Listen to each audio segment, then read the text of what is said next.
Hello दोस्तों, मैं भरत शर्मा स्वागत करता हूं आप लोगों का आपके अपने चैनल के ऊपर। तो आज मैं आप लोगों के लिए कुछ ऐसे टेम्पल्स लेके आया हूं, ऐसे मंदिर लेके आया हूं जो सिर्फ और सिर्फ एक ही मंदिर है और उनकी बहुत ज़्यादा मान्यता है। तो आज की वीडियो में हम एक एक मंदिर के बारे में बात करेंगे। तो शुरुआत करते हैं। तो मैं पहला जो आपके लिए मंदिर लेके आया हूँ जिसकी अलग ही मान्यता है, जिसके पीछे कहानी है, जिसके पीछे कुछ रहस्य छुपे हुए हैं, वो है पहला ब्रह्मदेव का टेम्पल। जैसे कि आप सब लोगों को पता ही होगा कि ब्रह्मा जी का कोई मंदिर नहीं है। अब आप लोगों को सोचोगे कि ब्रह्मा जी का मंदिर क्यों नहीं है, संसार के रचयिता हैं ब्रह्मा जी। और जैसे कि आप लोगों को पता होगा कि ब्रह्मा रचयिता हैं, भगवान विष्णु उनके कर्ता धर्ता हैं, ठीक है। तो ऐसे ही मतलब ब्रह्मा जी रचयिता होने के बाद भी उनका कोई मंदिर क्यों नहीं है। तो मैं आप लोगों को बताता हूँ, ब्रह्मा जी का एक मंदिर है, ये राजस्थान के पुष्कर में है। और क्या है कि जैसे ब्रह्मा जी क्या थे, ब्रह्मा जी जब मतलब एक तपस्या करनी थी उनको संसार के हित के लिए। अब वो रचयिता हैं तो उनके हित के लिए तो तपस्या करेंगे ही।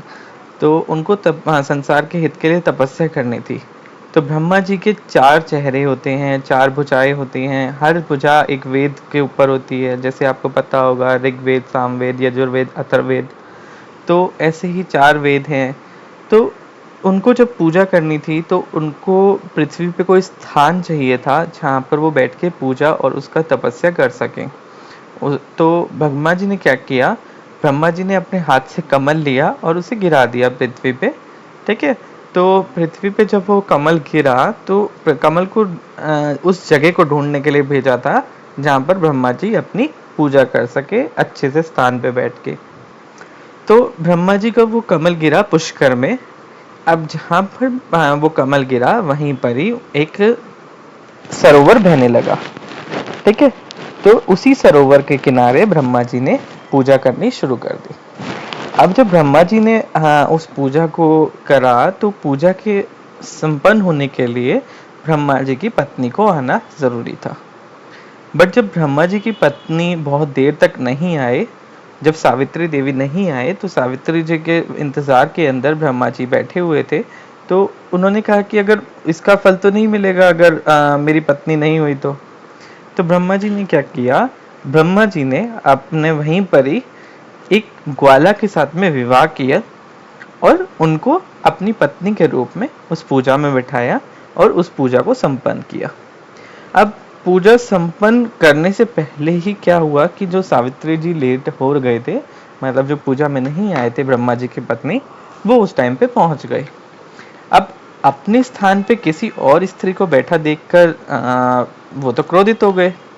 तो अब जब क्रोधित हो गए तो उन्होंने ब्रह्मा जी को श्राप दिया कि आपकी कभी भी पूजा नहीं होगी, ना ही आपका कोई सम्मान देगा, ना ही कभी भी आपको पूजनीय मानेगा कोई। तो अब ये बात सुन के तो सारे देवी देवता चिंतित हो गए कि भैया ब्रह्मा जी को कोई पूछेगा ही नहीं ऐसे तो उस सारे देवी देवताओं ने बोला कि सावित्री जी को क्रोध ना करने के लिए और उस जो श्राप है उसको वापस लेने के लिए। तो थोड़ी देर बाद जब सावित्री जी का क्रोध शांत हुआ तो उन्होंने क्या कहा कि जहाँ पर आपने तपस्या की है, जहाँ पर आपने पूजा की है, यही जगह आपका मंदिर बनेगा और यही जगह आपको, इसी जगह पर आपको पूजा जाएगा। उसके बाद में क्या हुआ, जब उन्होंने अपना श्राप से उनको ब्रह्मा जी से मुक्त किया, उनको बोला कि ये चीज़ें हैं तो आपको ऐसे ही यहीं पर ही जो राजस्थान है उसके पुष्कर में उनका जो मंदिर है वहीं पर ही उनको पूजा जाएगा ब्रह्मा जी को। उसके बाद में सावित्री देवी वहाँ से निकल गई। तो जब वहाँ से निकले तो वहीं आस पास में ही एक पहाड़ है, पहाड़ पे जाके उन्होंने विराजमान हुए और वहीं पर जाके उन्होंने अपनी तपस्या शुरू कर दी। वहीं पर उनको पूजा जाता है। आज भी वहाँ पर मतलब मंदिर है और वहाँ पर लोग बाग जाते हैं और वो उनको वहाँ पर पूजते हैं। तो ये तो हो गया ब्रह्मा जी का टेम्पल और सावित्री देवी जी का टेम्पल, ठीक है। जो मैं दूसरा मंदिर आपको लेके आया हूँ वो है हनुमान जी का मंदिर। अब हनुमान जी का मंदिर में क्या खासियत है, ये एक लौता मंदिर ऐसा है जहाँ पर जो हनुमान जी हैं वो मैरिड है। तो मतलब जैसे आपने देखा होगा कि कहीं भी आप लोगों को पता है कि जैसे हनुमान जी ब्रह्मचारी जीवन जीते हैं। तो ये एक ऐसा मंदिर है तेलंगाना में जहाँ पर आपको हनुमान जी का वैवाहिक और रूप से आपको प्रतिमा मिलेगी। तो ये कैसे हुआ? क्योंकि जब हनुमान जी अपने 9 वेदों के ज्ञान के लिए, तो 9 विद्याओं के ज्ञान के लिए सूर्य देव से जब दीक्षा ले रहे थे, तो सूर्य देव ने 5 दीक्षाएं तो दे दी थी, 5 विद्याओं की दीक्षा उनको दे दी थी। बट जो बाकी 4 विद्या जो बची थी हनुमान जी के लिए, उनके लिए सूर्य देव ने कहा कि आपको इसके लिए वैवाहित होना अनिवार्य है। तो अब हनुमान जी तो ठहरे ब्रह्मचार्य, तो उन्होंने क्या कहा कि जब बहुत ढूंढा गया कि हनुमान जी के लायक कौन कौन किस स्त्री से विवाह करवाया जाए, तो बाद में सूर्य देव ने प्रस्ताव रखा कि उनको उनकी पुत्री के साथ में विवाह करवाने के लिए। सूर्य देव की पुत्री का नाम था सुवर्चला। तो सुवर्चला से सूर्यदेव ने विवाह करने के लिए हनुमान जी को बोला, और हनुमान जी को ये बोला कि सुवर्चला मतलब उनकी पुत्री जो है वो बहुत तेजस्वी है, और उनके तेज के अनुसार सिर्फ और सिर्फ हनुमान जी ही ऐसे हैं जो उनका तेज सहन कर सकते हैं। और विवाह के बाद में जब वो विद्याएं ले लेंगे तो उनकी पुत्री वापस से अपने तपस्या में लीन हो जाएंगी। तो उससे क्या होगा कि हनुमान जी वापस से अपना ब्रह्मचर्य जीवन जी सकते हैं। तो इस बात को सुनकर हनुमान जी ने सूर्यदेव की जो प्रस्ताव था उसको ग्रहण किया। उसके बाद में उन्होंने सुवर्चला से विवाह किया और बाकी की पूरी 4 विद्याएं उन्होंने सीखी, सूर्यदेव से दीक्षा ली उसके बाद में। और ऐसे हनुमान जी की दीक्षाएं भी पूरी हुई और हनुमान जी का आगे ब्रह्मचर्य जीवन भी चला।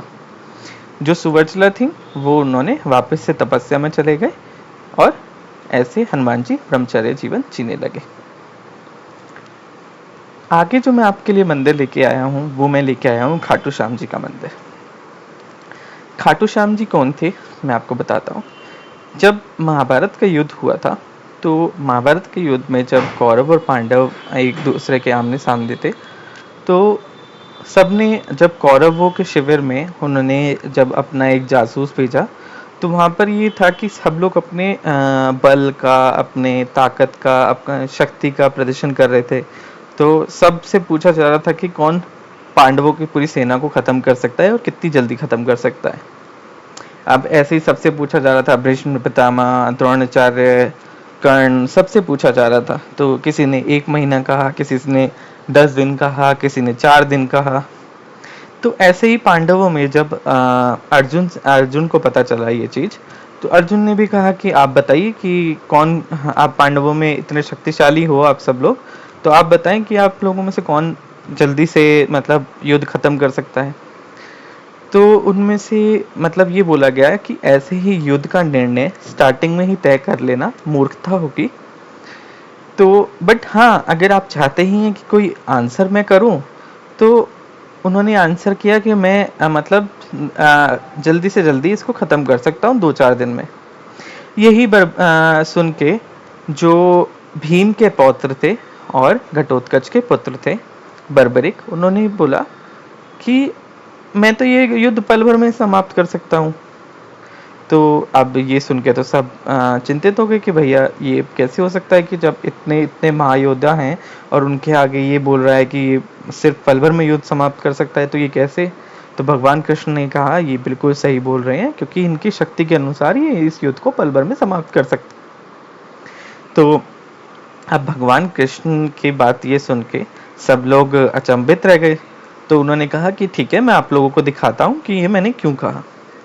अब उन्होंने वो एक पीपल के पेड़ के पास में ले गए और बर्बरिक जी को बोला कि आपके पास में जो ये तीर हैं, इनमें से आप 3 तीर यूज करने हैं आपको। तो 3 तीरों के इस्तेमाल से जो जितने भी पेड़ के सूखे पत्ते हैं उनको आपको भेदना है, आपको उनको हटा देना है। तो अब उन्होंने पहला तीर लिया और पहले तीर से मतलब जितने भी पेड़ के सूखे पत्ते थे सब भेद दिए। अब पहले तीर से जब भेद दिए तो एक सूखा पत्ता वो नीचे टूट के गिर गया और भगवान कृष्ण ने उसे अपने पाँव के नीचे दबा लिया। वहीं तभी के तभी जैसे ही दूसरा उन्होंने तीर छोड़ा कि ताकि जितने भी सूखे पत्ते थे वो उस पेड़ से हटा दिए जाएं, तो सारे पत्तों को तो हटा दिया जो जो उन्होंने भेदे थे पहले तीर से। तो दूसरे तीर से उन्होंने सारे पत्तों को तो गिरा दिया, मगर एक जो पत्ता था, अब पहला तीर तो सबको भेद के उनके कमान में वापस आ गया, बट जो दूसरा तीर था वो उन सबको जैसे ही हटा के आ ही रहा था, वो जाके भगवान कृष्ण के चरणों में जाके रुक गया। अब बर्बरीक को पता चल गया कि भगवान कृष्ण के पाँव के नीचे एक पत्ता है। तो उन्होंने भगवान कृष्ण से निवेदन किया कि आप अपना पाँव हटाएं, क्योंकि मेरा जो तीर है वो लक्ष्य भेदे बगैर नहीं आता वापस। तो भगवान कृष्ण ने कहा कि मैं मान गया बर्बरीक, आप इस युद्ध को पल भर में ही समाप्त कर सकते हैं, मगर ये धर्म के अनुसार सही नहीं होगा। अब ये धर्म के अनुसार सही क्यों नहीं होगा? तो भगवान कृष्ण ने बताया कि बर्बरीक ने अपनी माता को वचन दिया है कि जो भी कमजोर होगा कौरवों और पांडवों के युद्ध में, वो उसकी साइड से लड़ेगा। तो अब जब पता चला कि ठीक है कमजोर की साइड से लड़ेगा, तो भगवान कृष्ण ने कहा तो अच्छी बात है। पांडवों ने बोला कि हम तो कमजोर हैं, तो हम हमारी साइड से लड़े। तो जब आगे बात हुई तो उनको पता चला कि ठीक है, पहले दिन तो आप पांडवों में कमजोर हैं, ठीक है, मगर जब बर्बरीक पल भर में जब कौरवों का नाश कर देगा, उसके बाद में तो कौरवों की साइड कमजोर हो जाएगी, उससे पांडवों की साइड मजबूत हो जाएगी। तो ऐसे तो बर्बरीक आपके पांडवों के ऊपर भी टूट पड़ सकता है। तो अब जब सबको ये दिखा तो सब लोग को चिंतावश हो गए। तो उन्होंने क्या कहा, भगवान कृष्ण ने फिर बर्बरीक को बोला कि आपको अपना जीवन त्यागना पड़ेगा, आपको यहाँ इस जीवन को छोड़ना पड़ेगा, तभी ये चीज मुमकिन हो सकती है। फिर उन्होंने बर्बरीक ने अपने ही तीर से अपना शीश गिरा दिया।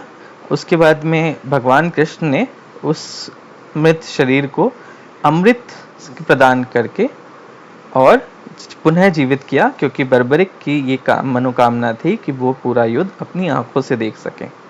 तो उस मृत शरीर में जब जीवन अमृत प्रदान करके जब जीवन दिया, तो भगवान कृष्ण ने उसे ऐसे पर्वत के ऊपर रख दिया जहाँ से पूरा कुरुक्षेत्र का वो पूरा देख सकते थे। फिर उसके बाद में जब हुआ तो उन्होंने पूरा युद्ध देखा। तभी भगवान कृष्ण ने उनको ये बोला था कि आपको मेरे नाम से जाना जाएगा, इसीलिए उनको अब खाटू श्याम जी के नाम से जाना जाता है। तो ये ऐसे कुछ मंदिर हैं जिनके पीछे आपके लिए रहस्यमयी कहानियां थी, और ये आज भी मान्यता प्राप्त हैं। जो भी यहाँ पर जाता है उनकी सारी मनोकामनाएं पूरी होती हैं। ब्रह्मदेव के मंदिर में कहते हैं कि जो भी जाएगा उसकी मनोकामना पूरी होगी। हनुमान जी के मंदिर में जाने वाले जो भी वैवाहिक लोग हैं, कहते हैं कि उनके जीवन के जो कष्ट हैं वो दूर होंगे। ऐसी खाटू श्याम जी की मान्यता है। जो भी इनके मंदिर में दर्शन करने के लिए जाता है, जो भी मांगता है, वो वहाँ से कुछ ना कुछ जरूर लेके ही आता है। तो दोस्तों, आज की वीडियो में इतना ही। आशा करता हूँ आपको वीडियो पसंद आएगा। वीडियो पसंद आए तो आप लाइक करें, सब्सक्राइब करें, शेयर करें अपने दोस्तों के साथ में, जिनको ऐसे सीक्रेट्स जानने हो, ऐसे ऐसे मंदिर के बारे में, हमारी पौराणिक कथाओं के बारे में। तो आज की वीडियो में इतना ही। धन्यवाद।